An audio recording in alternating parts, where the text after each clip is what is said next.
Mana bu yerda mana palasa bo'lib tushgan. Palasa bo'lib bu ola bo'lib tushadi. Buni o'zi ko'pchilik biladi. Dehqonlar ham biladi, agronomlar ham biladi. Bu kali yetishmovchiligi. Endi agarda dog' bo'lib tushsa, xuddi u ham kali yetishmovchiga o'xshaydi. U ko'proq virus bo'ladi, o'sha Toberef virusi. Jigarrang dog'lanish virusi deymiz. O'sha virus ham bo'lishi mumkin. Hozir bu yerda men ko'rganim yo'q, unaqa jigarrang dog'lanish virusi yo'q. Endi o'zing ham bilasan, bilsang aytishing kerak. Endi buni oldini olish uchun mana o'simlikni namligiga katta e'tibor berish kerak. Qish kuni bilamiz, ko'p sug'ora olmaymiz. Ko'p sug'ora olmaymiz. O'shaning uchun men o'rgatganman.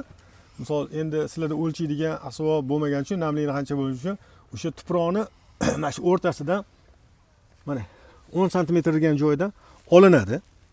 Mana qo'lga siqiladi. Agarda suv chiqib ketib qolsa, bu o'simlikka suv kerak emas. Agarda mana plastilinga o'xshab yopishib qoldi, bunga suv kerak. Endi hozir chamalab etadigan bo'lsa, bitta tip o'simlikka 200 gramdan 300 gramdan suv bersak bo'ladi. Bir haftada hozirgi kunda, qish kunlari pomidorni bir haftada bir marta, 10 kunda bir marta sug'orsa ham yetadi.